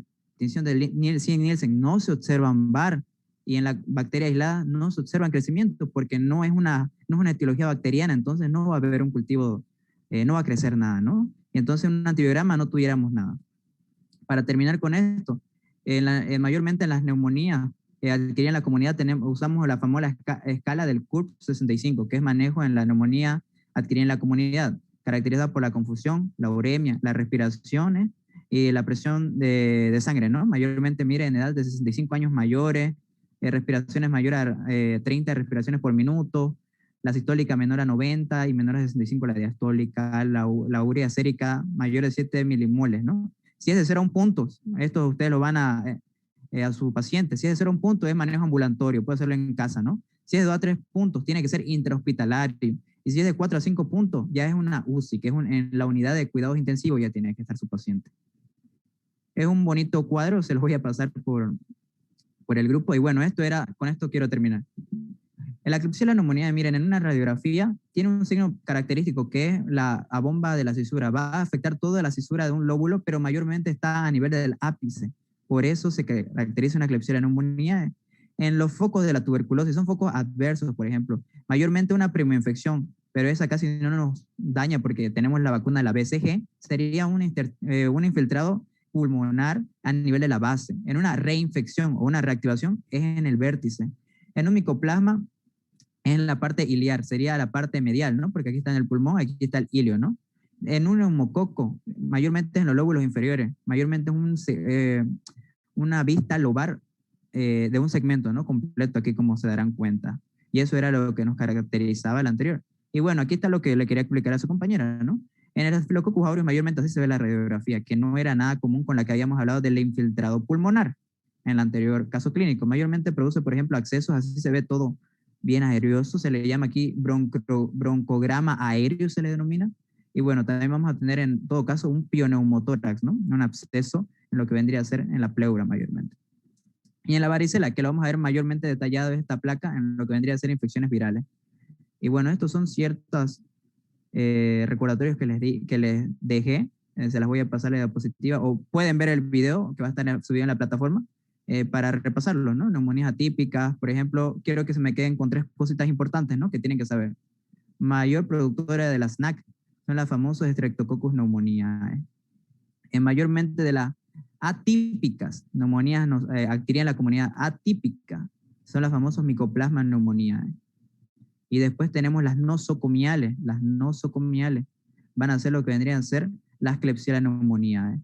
Ya en las VIH, eso lo tienen en su vida bien bonito, que es la neumocitis carini. En la crónica puede ser, por ejemplo, una tuberculosis o en un Cryptococcus neoformans. En las otras que pueden ser agudas, atípicas, pueden ser las Staphylococcus aureus, la Klebsiella pneumoniae y otras bacterias que son bastante importantes. Y la clínica, siempre, clínica, epidemiología y métodos auxiliares de diagnóstico, como habrán visto en lo que viene a ser neumonía, se le añade, y es bastante importante, la radiografía de tórax, porque nos va a mostrar los pulmones, y es lo que ahora comúnmente se ve, ¿no? En lo que viene a ser COVID, es bastante importante. Recording stopped. Muy bien, José, excelente disertación, muy buena. Como habrán visto, chicos, así se hace el diagnóstico de neumonías. Además de que ustedes tengan que pedir un análisis bacteriológico de esputo, que se llama cultivo de esputo, es muy importante las radiografías. Han visto que tienen diferentes características de acuerdo a la etiología. Y ahora, por ejemplo, con el COVID, la tomografía, importantísimo. Se hace diagnóstico con tomografía típico de COVID. Yo los veo a los médicos que dicen, tiene COVID por la tomografía porque tiene como panal de abeja. Así en vidrio esmerilado, dicen, en vidrio esmerilado tiene. O sea, al tiro se detecta, ya ayuda mucho las placas radiográficas y la tomografía. Aunque el diagnóstico específico lo hace el análisis, ¿no? Lo hace la PCR. En el caso de los virus. En el caso de las bacterias, el cultivo de las bacterias. Bueno, si tienen alguna pregunta.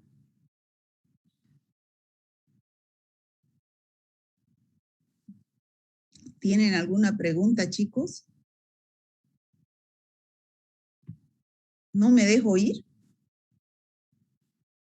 Sí, doctora, se les escucha. Yo creo que no deben tener ninguna pregunta. Si se están quedando. A ver, Anga Jocelyn, ¿entró o no entró?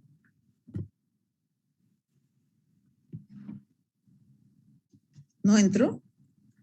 Sí, doctora. Buenas tardes.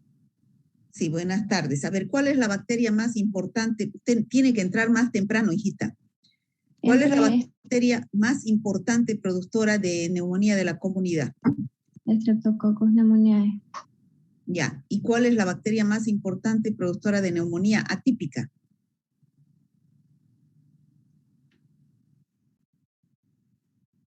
Fernández Ariane, ¿está? Sí, doctora. Usted también entró tarde, ¿no? Sí. Sí, ¿cuál es la bacteria más importante productora de neumonía atípica? Es la Mycoplasma pneumoniae. Ya, ¿y qué diferencia hay entre una neumonía típica y una neumonía atípica?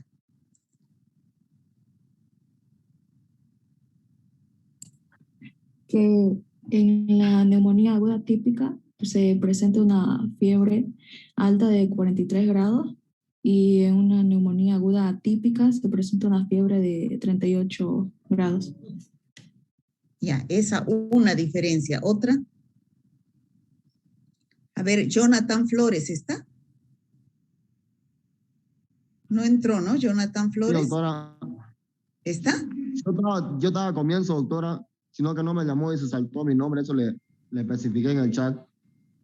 Ya, dígame entonces, ¿cuál es la otra diferencia entre neumonía típica y atípica?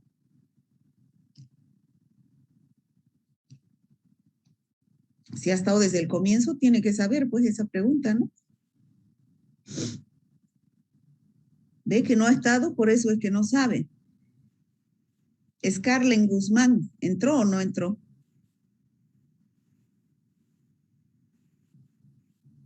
No entró, Doctora, ¿no, José? No entró, doctora, no, no entró. Ya, aquí hay otra, Mamani Katia. Sí, doctora. ¿Tampoco? Usted diga, otra diferencia entre neumonía típica y atípica.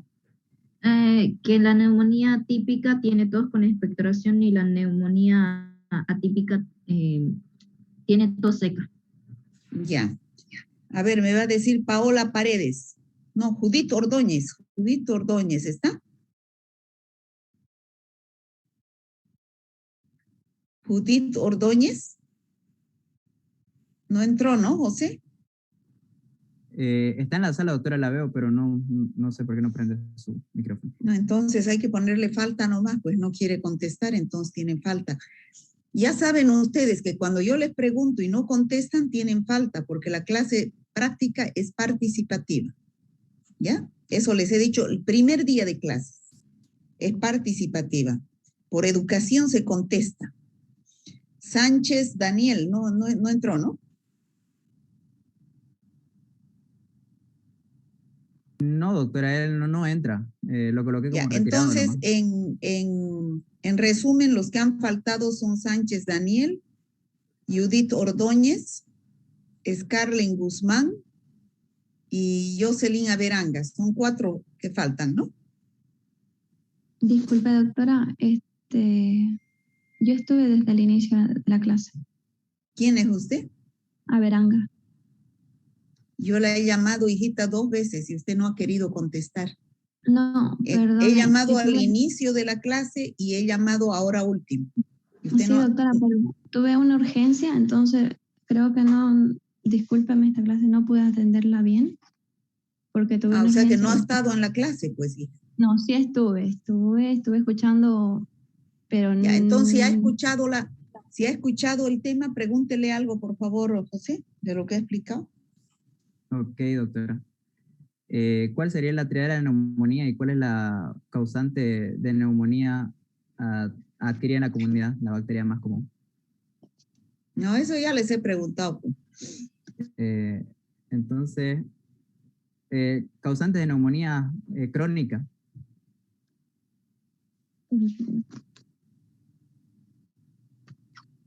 Neumonía crónica. Le quiero escuchar, señorita, a ver si ha estado en la clase. Por eso le estoy diciendo a él que pregunte de algo que él les ha explicado. Ve que no estaban, pues, por eso es que no saben, ¿no? Bueno, hay anotado, ¿no? Los 4 faltantes. Sí, doctora, lo tengo anotado acá. Ya, bueno, ya como es tarde, ya no puedo preguntar a más. Buenas tardes, chicos. Hasta luego, doctora. Tenga buena tarde. Hasta luego. Hasta luego. Hasta luego, doctora. Hasta luego.